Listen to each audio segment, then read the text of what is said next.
How much is...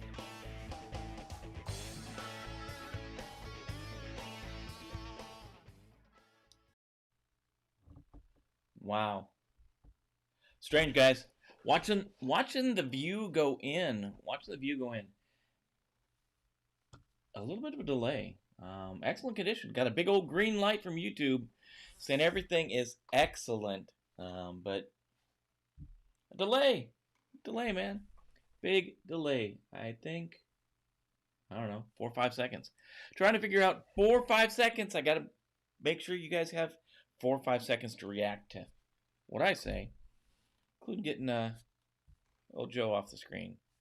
Old Joe. Good morning, Paul. It is great to see you this morning. As always, craziness in the news. Not a lot. Not a ton of news. Not a ton of news. Let's see. German army, the Bundeswehr is in the news. They got hacked. The elections are on people's minds, including my least favorite name of an organization, but a really good organization nonetheless. What else we got going on today? 321 contact, 321 protect. Like the old 321 contact. We're talking about protecting yourself from ransomware, protecting your organization from ransomware, and IoT. Did IoT cybersecurity just get serious? IoT. Oh, I think IoT's been serious, guys. It's a lot to unpack today, but you know, it's not a lot of news. A lot to talk about though. Dennis is, oh man, I just made my hold on one second. Made my comments and reaction board go away. Paul is on now, as always. Dennis was up early this morning sending me some information I'm going to share with you, and especially for JJ. And thanks for doing that, Dennis. I think it's maybe we want to stick on the end of the show. What Dennis was out in his daily life being security Dennis, the hacker dude that he is, was out and came across a job posting that may or may not work for JJ, because JJ had posted about passing his AWS certification yesterday, I think. And Dennis thinking, can I help somebody out? And that's really what I want. I'd love this whole thing to be like that. I see something that can help someone out. I know they need. That's what Dennis did. I don't know what time Dennis was up, 2 in the morning or something. I don't know. Send me over the job posting this morning for an Azure certified recipient. And again, understand JJ was talking about the AWS certification. This is Azure, but honestly, when folks are looking for people to fill these roles, they're going to find the best qualified candidate. And I personally don't know anyone that has Azure certifications, but so yeah, JJ, let's get this caught up. Dennis says, morning all. That's where it took us on the 8-bit Unix Mage. Awesome. Awesome. Morning. JJ saying good morning and saying also that he missed that. No,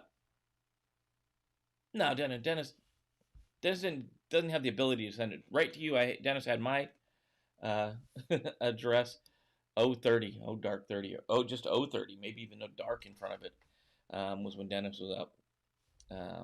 Yeah, I like dark 30, but maybe it was just 030, maybe it was even before dark. So yeah, JJ, you didn't get the opportunity to send right to you, and you're right. 100%. Concepts are concepts. We're going to see this, and we're going to see this evolve a little bit. AWS has their way of doing things. Google has their way of doing things. Microsoft has their way of doing things. They're going to have long-term storage. AWS is going to call it Glacier. I don't know what Google calls it or Microsoft calls it, but they're going to have the same exact thing. How you do it may be a little different implementations, a little different. concept. It's long-term storage. It's virtualized machines. It's virtualized storage. It's storage as a service. Yeah, figured. So we'll get it to you. We'll talk a little bit about the job posting just around it, but I'll figure out how to get it to you, JJ. That's obviously our challenge now, is how to communicate. Ralph had sent some stuff. I know it's just like trivia night, getting people's personal contact information to send them the prizes is the challenge we're up against now. We've been using the info board on Cyber-Recon. That's not the best way to do things, so we'll figure it out. I think that's the challenge to take. Get everybody on the Facebook page, I guess. Get on the Facebook Cyber-Recon Facebook page. We can talk there. It's a good way to instant message and stuff. Illy Coffee and the Missouri Cup. Show me the money, so I can show you what's going on in the news. No, God, love this time of year with allergies. Yeah, lots going on, but not lots going on. So let's throw the intro, and we'll be right back.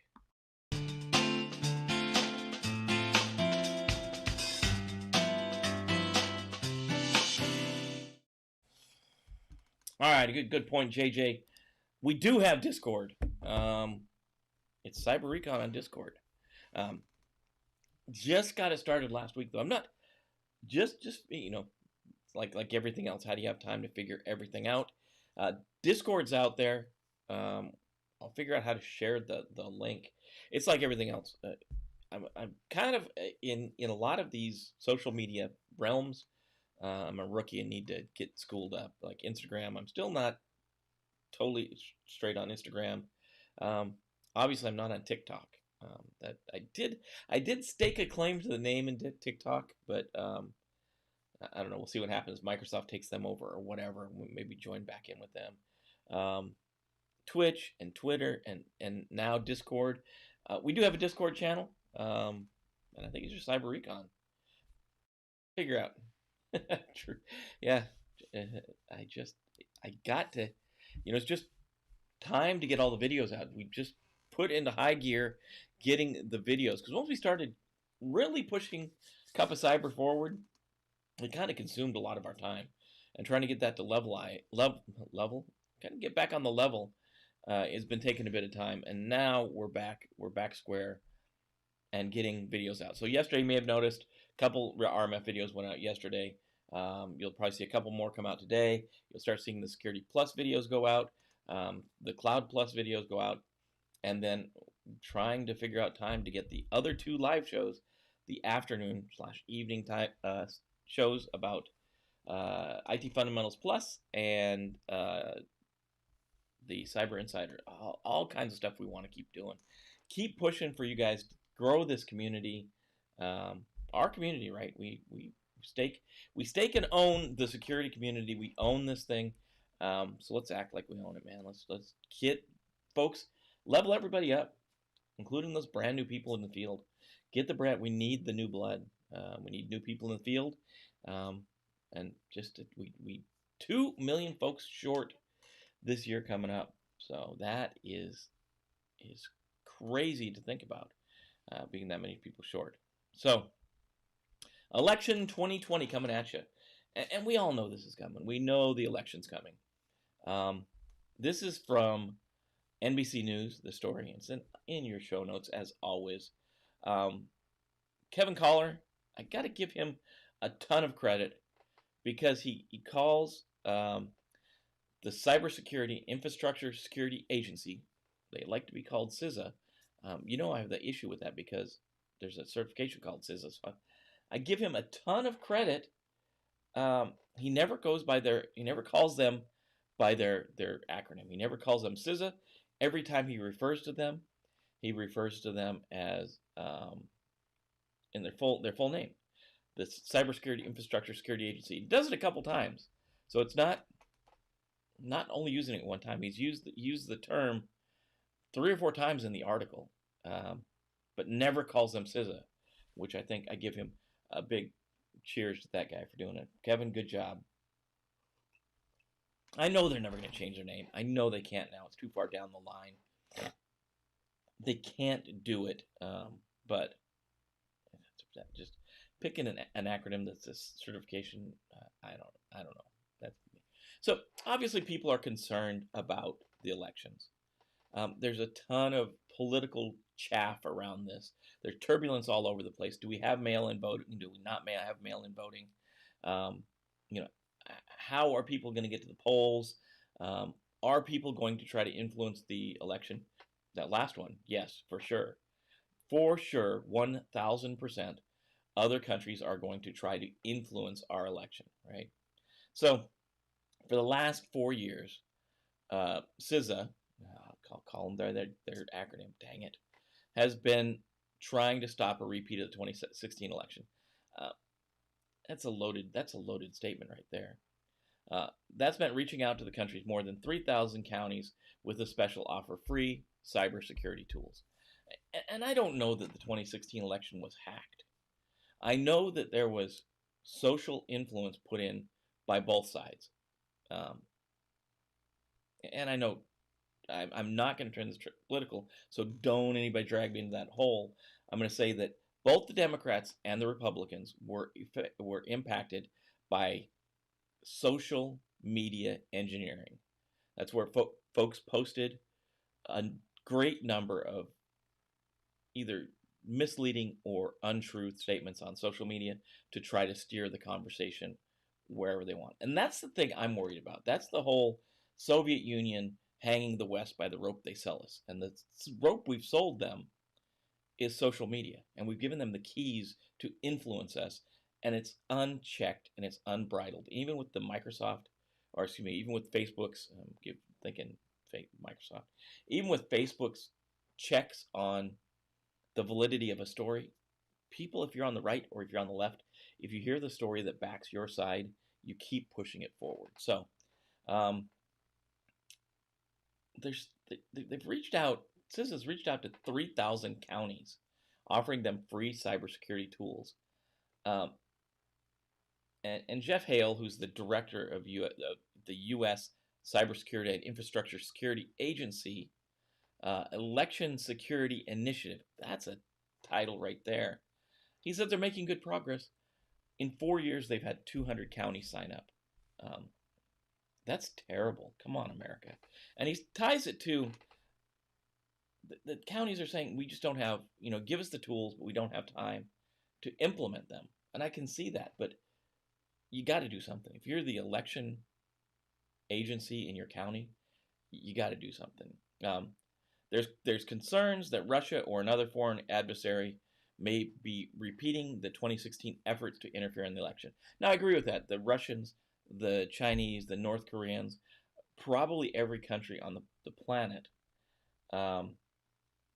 has tried and will continue to try to interfere with the way our electoral process works. Because we are a free society, you can go out and look on Facebook. You can go out and look on Twitter and TikTok. You can go do that stuff. In other countries, in China, for example, you're not going to be able to go out and do that. You're not going to get this unfettered access to stuff. And when you have unfettered access to that, to including creating the posts, that opens a whole opportunity for people to mislead people. So this is the part where I tell you, we're here as risk, cyber, and security people to take care of our friends, our families, our coworkers, and our organizations. This is when, again, we've got to step up and say, tell those folks, do some critical thinking. When you see an article on Facebook or Twitter or Twitch or TikTok or wherever it's at, Periscope or Instagram, whatever, there's so many of them out there.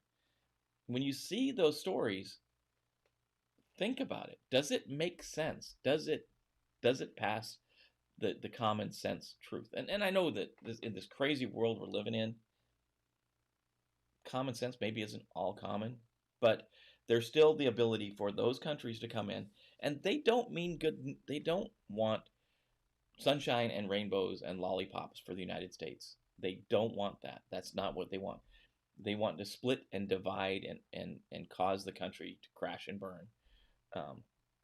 So regardless of what side of the aisle you're on, this election coming up is important, and we all need to do our part to try to knock down this chaff, this falsehood, these folks that their whole job is to try to influence us to be divided, and to do what they want. And my personal opinion, I have no facts to back this up, but I'm in the belief that these countries back both sides, and they push both sides forward. And even on the funding side, they back both sides. That way they have, they're guaranteed the win. That's my personal view. Morning, Alex. Good to see you. Obviously, I have nothing to back that up, but it's just, common sense would say, if I have the ability to influence both sides, I'm going to do it. Hopefully, my side's going to win that way. I guarantee my side's going to win. So, recent poll from NBC and SurveyMonkey found that the majority of Americans doubt the next election will be fair. That's a sad state to be in. There's zero tolerance for failure in this community, as a lot of advantages go to the adversary, Hale said. But that's the game we're playing, and that's what election officials understand, and why they patch these systems to maintain security best they can. That's it, best they can. Man, I feel sad with that statement, best they can. There are bright spots. The agency said it signed up 44 state governments for scanning their systems. So of the 50 states, they signed up 44 of them. A program pushed in 2016 after the Russian military officers hacked the Illinois voter registration database. And each of these precincts, states, and counties have received a tailored checklist of basic security measures they can take.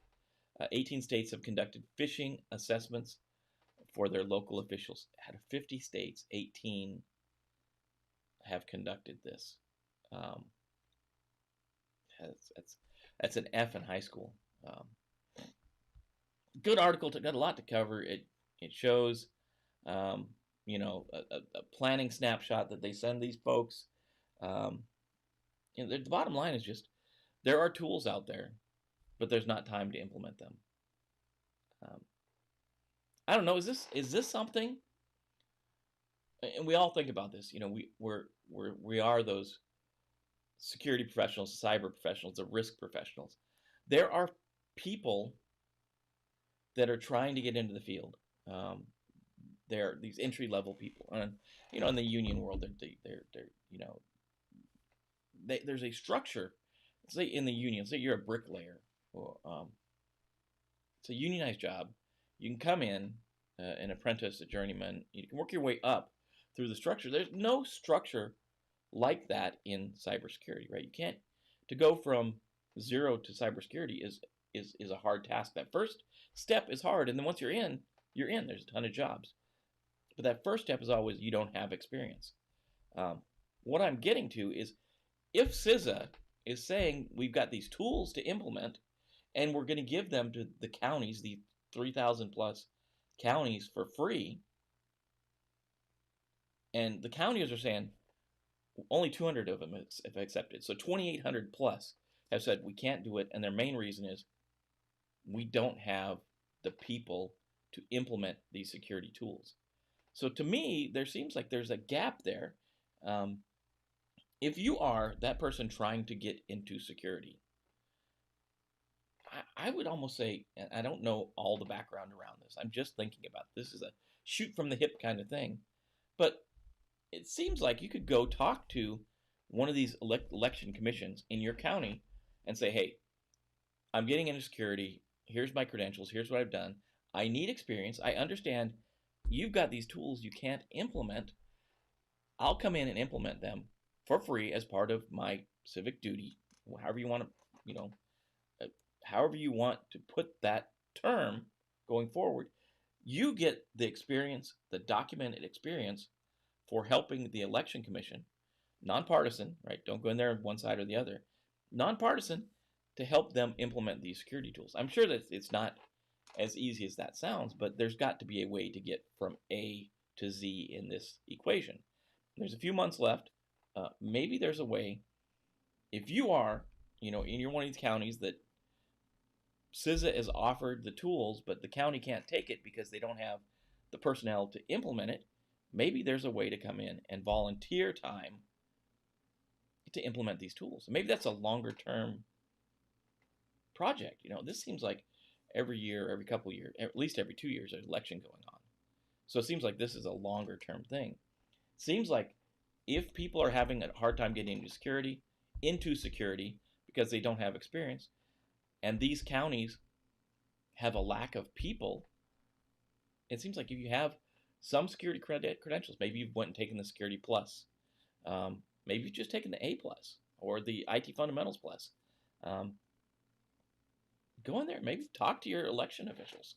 Say, hey, can I come in? You can have your IA folks oversee me. You can have your cybersecurity folks oversee me when I'm doing this, but I'll help you implement this tool set. And I don't know what the tool set is, but if you're in security, you're going to have to learn a ton of different tools anyways. I don't know. What do you guys think? Would that be viable? I know there's hurdles in everything. I know there's probably some background check kind of stuff. You wouldn't want just anyone going in and working on these systems because, again, that's the opportunity to mess with the elections. But if there's some kind of vetting process, is there the way to do this? Way to get from here to there with this problem set? The very, very small percentage of folks have accepted. I'm glad to see the states. I'm glad to see the majority of the states. I wonder of the 6 states that haven't done this, and it doesn't talk about the territories at all. But the 6 states that haven't done this, I wonder why they haven't done this. It's weird. Kevin, yeah, I think, why can't it be worth a try? I don't even know who you talk to. Maybe, I don't know, maybe the guys at CISA, maybe they would know. Jeff Hale, maybe I don't know. Alex, do you know Jeff Hale? Alex knows everybody. He's got a great title. Director of the U.S. Cybersecurity and Infrastructure Security Agency's Election Security Initiative. It's almost like, I don't know, there's 1,200, almost 1,300 people that are signed up to this channel. I know there's not 1,200 people that watch this every morning, but of those 1,200 people, there's got to be some people spread. I know there's people across the United States in these counties, and I'm betting that the counties that haven't signed up are smaller counties that have smaller budgets. Yeah, great idea. North Carolina, North Kakalaki, as they say, is one of those states allowed the tools. I'd love to hear what you find out, Dennis. I'd love to see if we can do some kind of coordinated effort. Maybe we can get.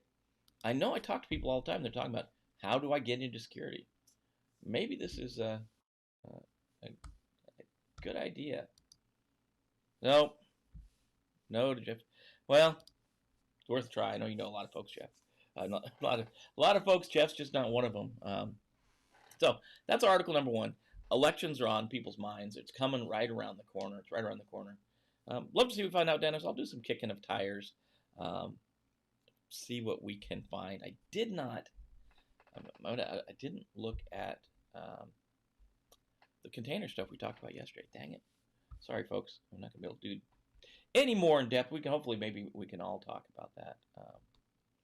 Bundeswehr, the German army. And if you don't understand how Germany is constructed, Germany is a socialist state. Socialist Democratic Republic. So they have some things. So there's a company, for lack of a better word, it's an organization, BWFU, the Bundeswehr for Park Service. It's the folks that chauffeur diplomats and people around, ranking people, right? So they take care of all the chauffeuring around. So last week, there was an attack on the company's IT network as a yet unidentified external party, said the German Defense Ministry on Saturday. Unknown hackers had infiltrated the BWFU transport fleet, that was reported in the Bild am Sonntag, the paper of Sunday. BWFU is run by Germany's Bundeswehr, the army, and they own 33,500 vehicles, including trucks and chauffeur-driven cars assigned to parliaments, including those in Berlin. Last year, it provided 142,000 chauffeured services to politicians and other members of like parliament and things like that. The hackers could have obtained politicians' private addresses and other sensitive details such as times booked and locations. Obviously, we tie this to physical security attacks. This could be very dangerous, right? This gives the ability for a bad actor to know when a specific politician is going to be at a specific location, when they're going to be picked up, when they're going to be dropped off. It's dangerous stuff, right? This we tie cybersecurity to physical security. The realms of security all work together. Physical, cyber, and administrative security all work together. This is where we worry about this being breached, and now all this information is available. Parliament's own information technology system was hacked in 2015. Last May, there's hard evidence that Russian intelligence had been behind that infiltration, the one in 2015. BWFU, Fleet and Driver Service, was established in 2002 as a state-owned company and operates from 160 different locations across Germany and recruits its own certified drivers. In addition to the BWFU management, has called in a company specialized, the management has called in a specialized company for the analysis and recertification of the systems and the rectification of damage caused by the incidents. It also involved in another also involved was another CERT team, Computer Emergency Response Team, Germany's Federal Office for Information Security, BSI, that's out of Bonn. The attacker and the concrete targets of this attack are not known. They don't know why they're doing it, right? At present, it's not known when the data center was compromised for the first time, or where the data was manipulated or was siphoned off, said the letter. So obviously, this is one of the things we worry about if we're protecting one of the organizations that does something like this. And I'm not saying driving people around necessarily. It could be the services you provide could be exploited by someone else for a number of different reasons. And we see that a lot of the people, especially those folks out here in Nova or Northern Virginia or DMV, DC, Maryland, and Virginia area, we work for organizations that have ramifications on other organizations, whether that's federal government, that's DOD, that's intelligence community, or even the DC government. There's interplay between all these. So this is why we need to make sure that when we go to work, when we go to do our job every day, we have to be serious about it. We have to protect our organization. It doesn't say how the database was breached. It was a phishing attack. It was a exploitation of a vulnerability. How the bad guy got in. The article doesn't say that. But yeah, more of everyone is always under attack, and I'm sure the folks that were working for the transportation place, or this I can never remember their acronym. They're the BWFU folks working there, like, we just drive politicians around. Why would someone want to hack us? Well, there's a lot of reasons they want to, right? Just to know where people are at, know where people are going to. I'm sure when these politicians go from one location to another, even for sensitive meetings, that gets logged in the system. They're going from point A to point B. And if I can see 4 people are going from point A to all these different point A's to the same point B, maybe I can concern myself to say something is going on at that location. If it's a physical attack they want to do, that would be dangerous. Or maybe it's just trying to grab intelligence for, if you've got certain people going to a meeting together, that may mean something. So maybe it's just an intelligence activity. I can see where people are going when they're getting together, that kind of thing. Or worse than that, a physical attack. So I'm just saying, wherever you're at, the job you're doing is important. We got to always think about what are the secondary and tertiary effects of if something happens to us, right? Internet of Things is back in the news, and this is that Cyberattacks Social. I told you we're always going to have an article from Cyberattacks Social. Their article is, did IoT cyber attacks just get serious? I've been harping on IoT things for 2 months now or more. At DEF CON 2020, Barack Sternberg demonstrated vulnerabilities in the HDL automation system that can be abused by a threat actor. Again, threat actor, bad actor, all these things. We need a ton of shirts to manipulate existing devices controlled by the systems. Bugs in the automation system were used for smart buildings, could allow a compromise or complete takeover of accounts belonging to other users in the network. Yeah, it's bad. What are the implications? It allows hackers to control remote servers that are used as a proxy for configuring smart devices in homes, offices, and airports. The behavior of the device can be altered, along with gaining access to the internal network and passwords and configurations. Server rooms are at high risk if temperatures are increased. Obviously, we can throw those temperatures up and do bad things. Yeah, Dennis, I agree. We got to make that bad actor shirt. I think the bad actor is funny. I think it'd be awesome. So we're seeing, and this is again where our IoT network and our normal IT network are connected. When they're on the same flat network, there's danger there. And I was talking to someone this weekend who just bought a decent, a good access point, a good wireless access point, and it was like $300 still. And I'm telling you that, and I know you owe you this guy. We've been recording like crazy on our Ubiquity build out. We've been recording that like crazy. We've got everything built out. We've got the basic IDS, IPS running. We've got the access points hooked up. We hooked up cameras yesterday, so Unify Protect is up and running. That system, the basic system, the UDM Pro, and one access point is right around $500. A thick client, this thick client that a friend of mine bought was about $300. So like a $200 gap, and you're set up for a much stronger network. You're set up to build to the future. I just heard this 802AX, what they're calling Wi-Fi 6.0 is coming out. It's just 802.11AX is coming out. It's going to be, maybe it's out already, but it's going to be faster connectivity. So in that case, when a new protocol comes out, if it's running on the same radios, it can be an update to the access points.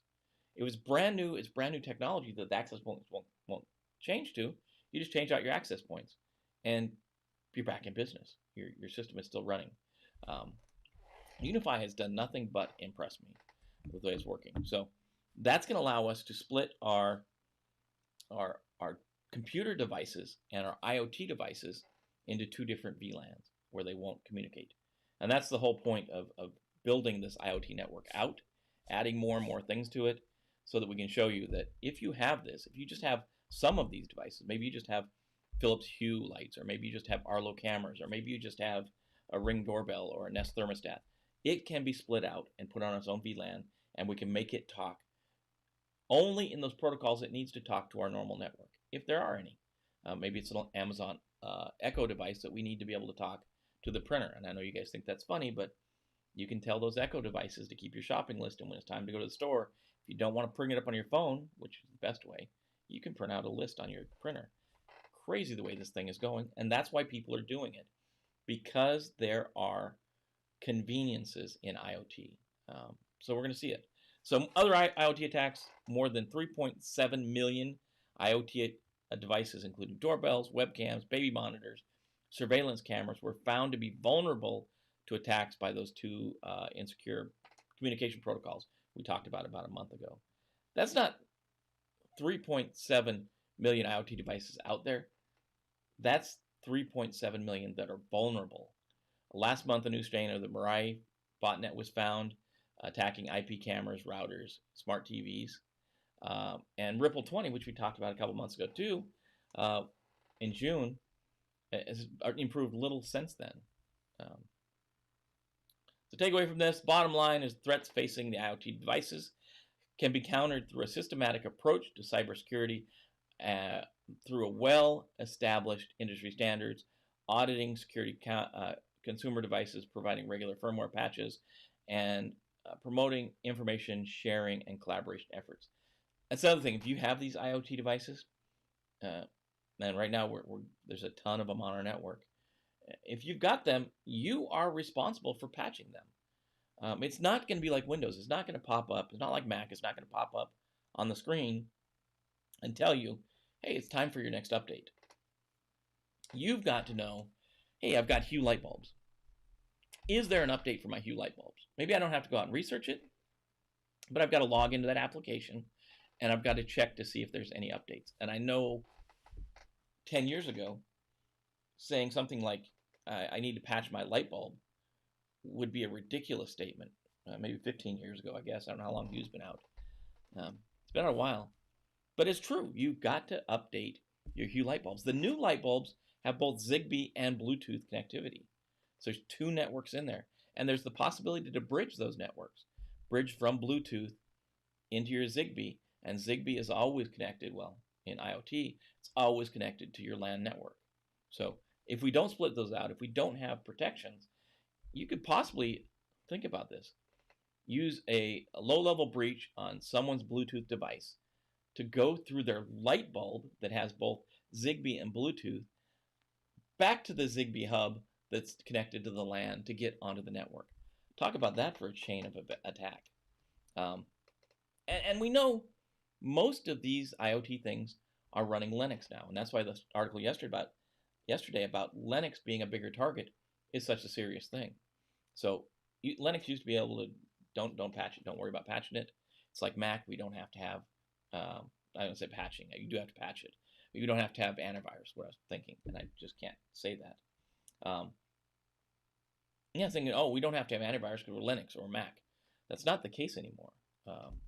So got to watch out. So Internet of Things, I'm harping on Internet of Things, and we're going to show how to secure it. We're going to use Unify's Ubiquity network services to do that. We're going to build a secure and segmented network for a home, a small office, a mid-size office. Unify would even, I saw a guy put in over 200 Unify switches and like 4,000 access points and cameras. Crazy how flexible this is. Yeah, we've got to wait for Matt's comment to come through. If you think about it, Linux does run everything now. All these IoT things, all the systems in your car are some weird form of Linux. Most that if you've been around, most the back end of the internet is Linux. Linux is everywhere.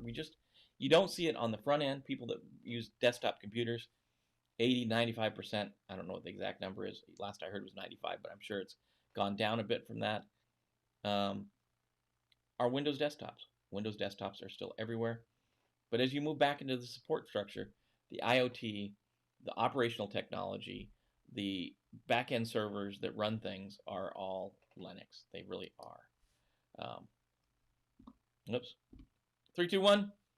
I like this article. This is the second article in a row, 2 days in a row, we've had articles from CISO, Chief Information Security Officer, India. And this kind of follows up on the article they ran yesterday that said, the average breach is like $8,200, something like that. This is as a takeoff of that. And it starts out, this is, like I say, this is from CISO, India. Ransomware attacks on Indian organizations are surging at an alarming pace and continue being amongst the single biggest threat to their reputation. As demands of modern enterprises get complex, businesses across public and private sectors in India have increasingly witnessed sophisticated attacks. Financial gains and demand for competition data are the key reasons that these multi-fold ransomware attacks are conducted. We know that, and this is they're focused on India, but this is true everywhere. Ransomware, and I'm gonna say it again. You guys are tired of me saying this. if your risk people, if your enterprise risk people have not put ransomware on your enterprise risk as an enterprise risk, they're wrong. And again, I say they need to be fired. It's bad juju to have that. So according to Bahim's 2020 Data Protection Trends Report, ransomware and cyber threats are the #1 challenge faced by organizations today. An average ransomware attack costs over $80,000 to restore the data.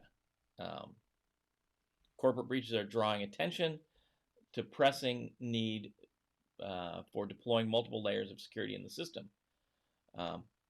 They talk about WannaCry. WannaCry was a few years ago. It affected over 200,000 computers across 150 countries. Organizations need to acknowledge, prepare, defend, and be ready to remediate these attacks. A strong multi-layered defense and a strategy to address ransomware is composed of 3 elements that this article talks about: education, implementation, and remediation. And it goes into each of those, and I'm not going to focus on those. You can. Education, it talks about, educating your users.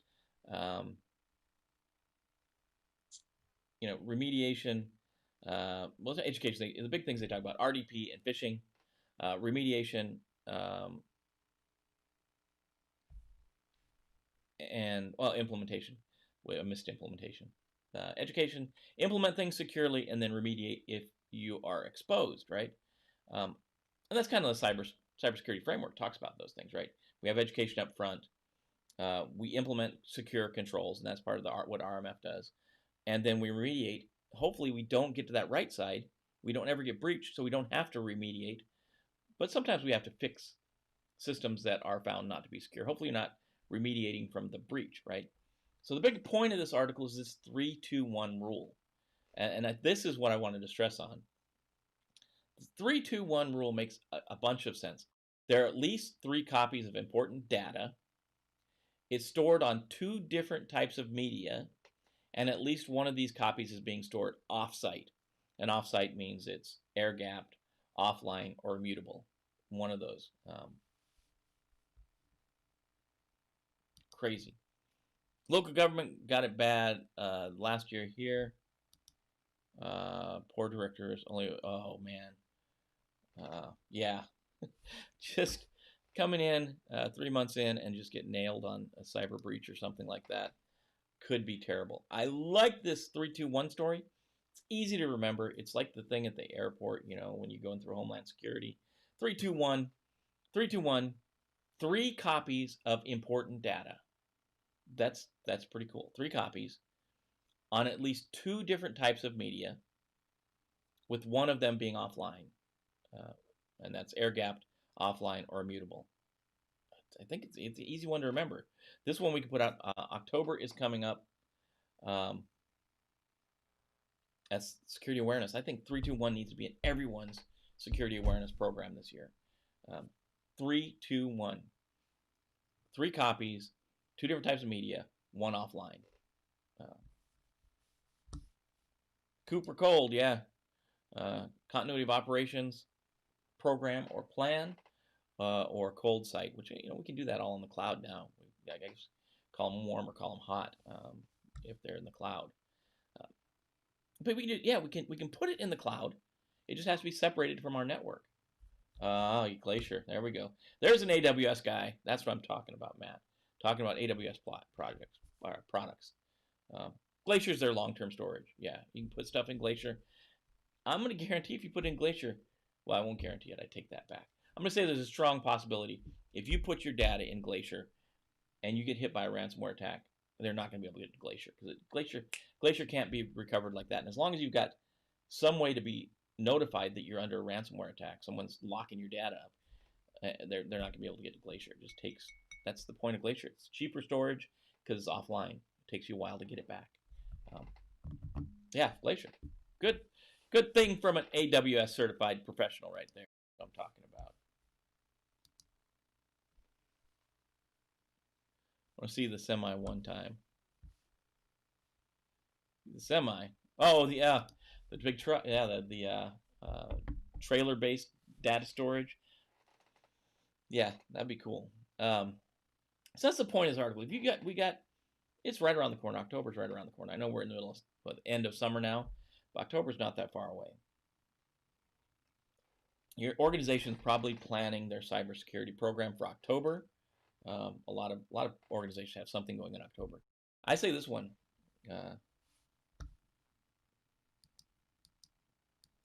Oh, that's right, Matt. JJ was one just got. I thought Matt's from. I thought you were AWS as well. JJ is obviously the. Yeah, I'm having my second Monday apparently. We just talked about JJ. We started. Yeah, the Amazon trailer, legendary. I don't know where they drive that thing around all the time, but you gotta have some cash to bring that thing in. That'd be cool. That'd be cool to see. And bring it on a helicopter. That's really when you got an issue going on. Sorry, JJ. I apologize for. I know you just got AWS certified yesterday. For some reason, I thought Matt was as well, but we'll let that one go. I'm just I can't keep it straight, I guess. ISC squared's in the news. There, when you look at ISC squared, one of the benefits of ISC squared is getting this one of these global achievement awards, celebrating achievements in cybersecurity. Tried to dabble in AWS. It's the way of the future. It looks like you're dabbling a bit more if you know what Glacier is. Did small work, no measure, use it every day. It's coming. We're all using one form or another of the cloud very soon. So we need to, again, security risk, cyber professionals, got to be looking at cloud. Got to be looking at it. So ISC squared puts their achievements out. I don't know if they're that much of a benefit to normal people. I don't know personally. I've been hanging around the area quite a while out here in DC, this DC area. I don't know that I've ever heard of anybody or recognized any names on here.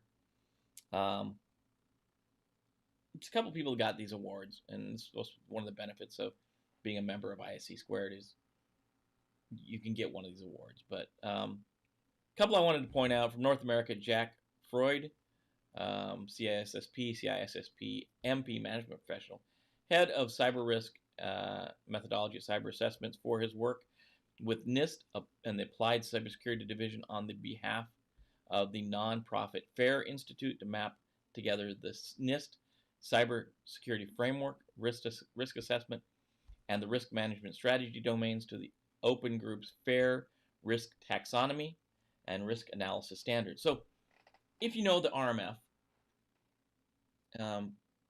you know that I'm often talking about the RMF being implemented in private sectors, in the private sector. The FAIR Institute or the FAIR methodology is another process for doing risk management. It's like the RMF, but like I've told you in the past, this is they say it's an open group. They charge money. If you want to implement FAIR in an organization, they're going to charge money. And FAIR and RMF are essentially they're two different ways to do the same thing. And most organizations in the private sector, when you talk to them, unless the person really pitching the risk management program is certified in FAIR, they're normally going to go with RMF. I've seen a few organizations that push FAIR very hard, and when you start looking around, you find out the person that's pushing for FAIR is FAIR certified and they have some ties to FAIR.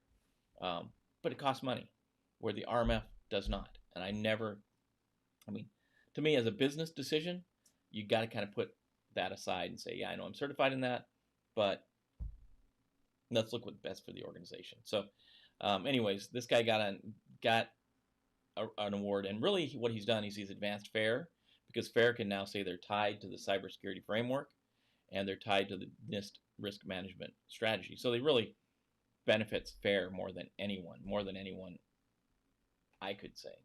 The other one I want to point out is from Asia Pacific, Troy Hunt, founder of Have I Been Owned, for adding new APIs to his website, which allows internet users to check whether their personal data has been compromised by data. A weird statement. The site has nearly 3 million active email subscribers and contains records of almost 8 billion accounts. So Have I Been Pwned? They went open source just last month. We talked about that.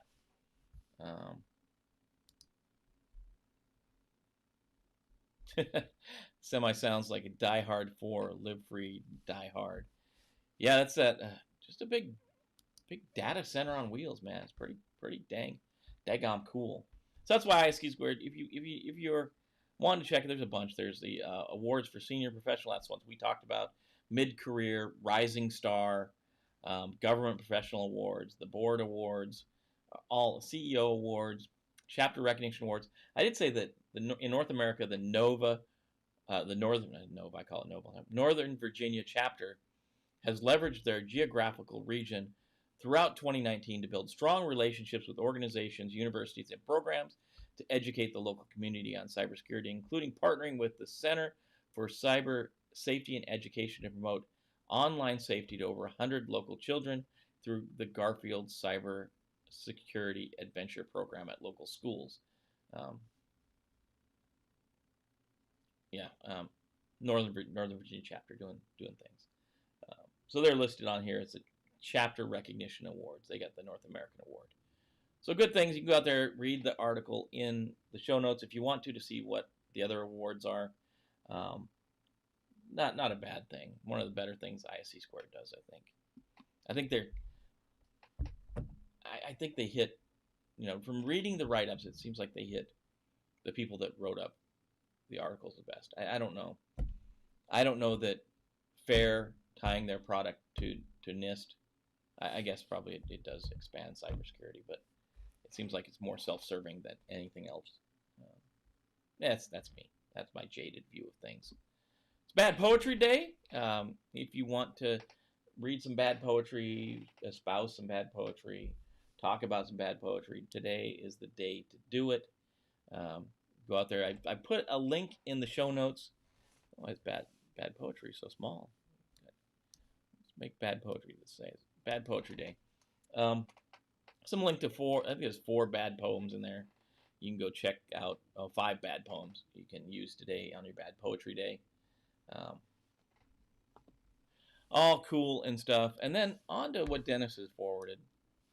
And JJ, I need to get your information. I guess just drop your, if you can, if you want this article, if you want this email Dennis sent me, excuse me, hiccups. Drop your email. Just go to cyber-recon.com in the contact page and just drop your email in there, and I'll forward this on to you. It's a job opportunity for a recent Azure certified recipient. It's cloud security engineer. Location is remote, and Dennis had noted it's remote to start with, but maybe on site later. Who knows when this thing's going on? Duration is 6 to 12 months. Experience is 10 years plus. We know that's all up in the air. Roles and responsibility: looking for L3 level security engineer with immediate implementation experience on Azure security stack, platform as a service, and container security on Azure. To me, again, like concepts are concepts we talked about. So it's got all of the things listed here, including security frameworks such as CIS, CSA, ISO, IECs, 27001. Dennis was a guy that implemented that already. NIST 853 and OWASP. Building secure frameworks, knowledge of host hardening, understanding of marketing, understanding of industry trends for cybersecurity. If you're watching this show, you're definitely understanding trends for cybersecurity, putting up with me ramble on about some of these things when we're talking about the cyber events of the day. Yeah, good point, Dennis. And that's what it's all about. I mean, if we see something, JJ may not be looking, but somebody else watching may be looking. And somebody may be, man, I've been doing Azure, and I've been looking for a job. Either I'm not in a job now, or I hate the job I'm in, or I need to do a career move for promotion. But whether looking or not, if we see these things, and maybe there's ability to put some of these at the end of some of these shows, just talk about these jobs.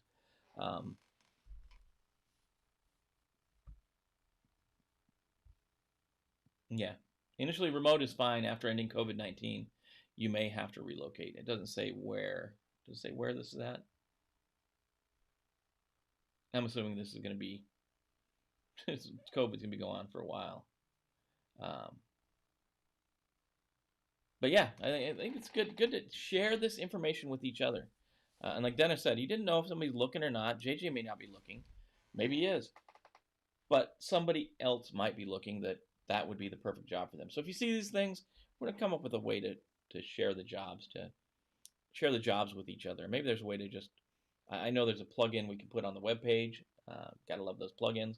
Put a plugin on the web page, and we can maybe just start posting them on the web page, and people can go out there and check. I know there's a lot of people in the industry. I'm really interested in, can we make this thing with the election officials work? Can that be something that can move forward? I think it's interesting, an interesting thought. So that's your rundown for the day. I know we still need to talk container security, but I didn't dig into that as much. Dennis, I'd love to see if you have time to talk to anyone in North Carolina. That would be cool.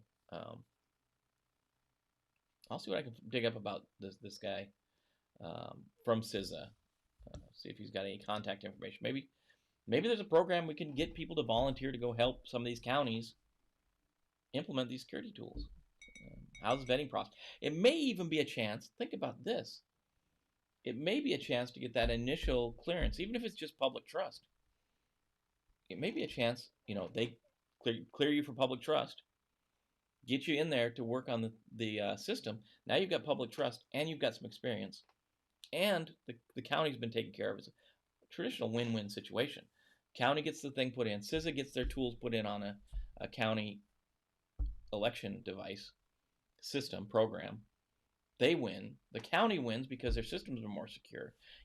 The individual doing it wins because they get experience. Maybe they get a clearance. Maybe they get even just public trust or confidential or secret, whatever's required. I don't know. It seems like there's all kinds of win-wins here for this one. Plenty of places need to implement it. It sounds like they just don't have people to do it. So maybe we're the people. So that's what I'm saying. That's what's going on today. It is Tuesday, second Monday for some folks. As I say, with the cyber, the risk, the security people, we've got to take care of our friends, families, coworkers, our organization. Keep doing that. Keep doing what you need to do. Taking care of everybody. It's important. Be safe out there. Mike's not here this morning. Mike Bravo, Sierra Bravo's not here. I don't see him. So go out there and get some. Do good things, and we'll see you tomorrow morning, 7:30. Same bat time, same bat channel. Be good to each other, and take care of each other. And we'll see you then.